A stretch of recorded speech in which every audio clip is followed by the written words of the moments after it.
I never thought I would use drugs intravenously, but I started to for about a year and a half.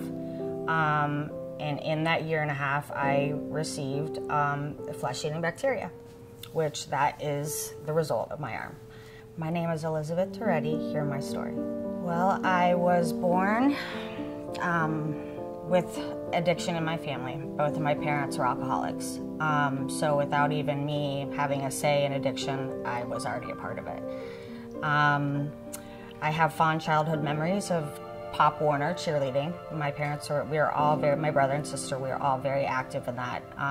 That was the best time I felt my family as a unity. My brother, we were all in Pop Warner all the way up into like competition. So it was up until like high school. So as soon as I went to a different high school than all my other friends, I tried out for the cheerleading team and I didn't make it. So that was the first era of devastation in my life. So from then on, in that point, what I had thought I was going to do kind of for a really long time or be a part of for the rest of my life made me feel a sense of almost like abandonment, like given up on in a sense.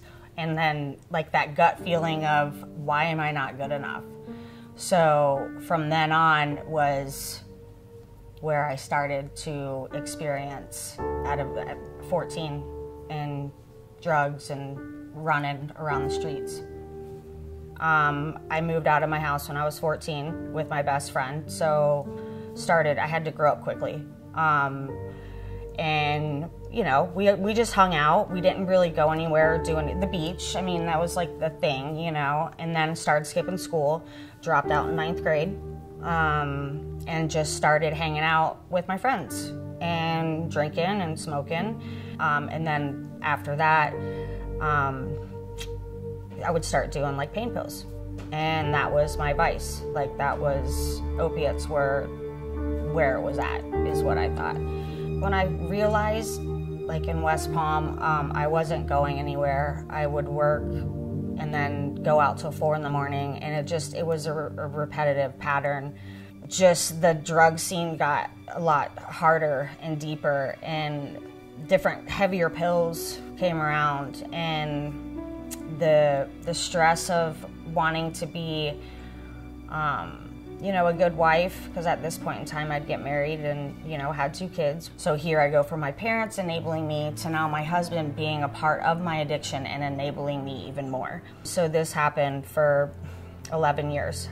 In the middle of that, I even went to Texas and had recovery, and I was sober for 8 months, and that was when I found the Lord and when I wanted to make being sober a part of my lifestyle. But having a husband who was an addict as well, it wasn't going to work. It didn't work. So 2 years ago, I got a divorce, and that's where it was the deepest, darkest part of my life, is then when I didn't deal with the feelings of the divorce, and neither did he, and I saw that, and it hurt really bad. So I went to the valley of death. I went. I was in the first time I've ever been in trouble in my life by the law at 40 years old. I spent 6 months in jail, 2 months in rehab. I overdosed several times. I never thought I would use drugs intravenously, but I started to for about a year and a half. And in that year and a half, I received flesh-eating bacteria, which that is the result of my arm. So now not only am I a serious addict, but I have something I look at every single day that reminds me of it. I was rushed to the hospital. I had 103 fever. My arm was swelled up really big. And I had to have emergency surgery. I had an abscess, and it was flesh-eating bacteria. And this was from the release of the pressure, and they couldn't stitch it because it had to heal from the inside out. So here I am in the hospital with nobody there, and these people telling me they're gonna have to do surgery on my arm, and I'm just like, I didn't know if I was gonna have my arm. I had no idea what was gonna happen because it was so fast. So then being in the surgery by myself and coming out of it by myself, it was really scary. And at that point, I knew that that was the start to my rock bottom. After I was in the hospital, I still went and picked up my drug of choice and used it the same way. And that's addiction. That's addiction right there. Then after 3 weeks I was out of the hospital, I went to jail. Had this all wrapped up in jail. And I, once again, thought that that was going to be my lowest, and it wasn't. I was in jail, and jail had broken me down, and I had to build myself back up every single day. I lost everything that I thought I worked so hard for. But this time, I know it's my rock bottom, and I can only come out of it and fight every single day to be alive. I fight for my life every single day. And I'm not completely 100% comfortable with my scar yet, but I know that it tells a story about where I came from, and it just lets people know how vicious addiction is. Now I am in a great relationship with the Lord, once again.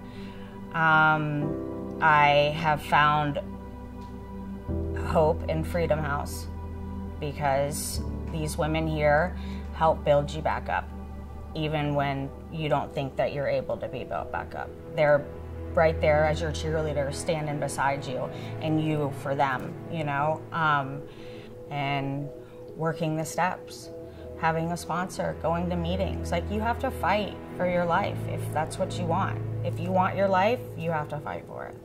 Okay, so to the woman that listens to this that feels like their struggle isn't worth the struggle, if you want your life, you do have to fight for it. It's not going to be easy. It's a lot easier to go and pick up and do negative things, but it's worth your life. Your life is worth it. Just the Lord loves you. Follow the Lord and take that pit in your stomach and turn it into positive, because there are women out there that need to hear your story.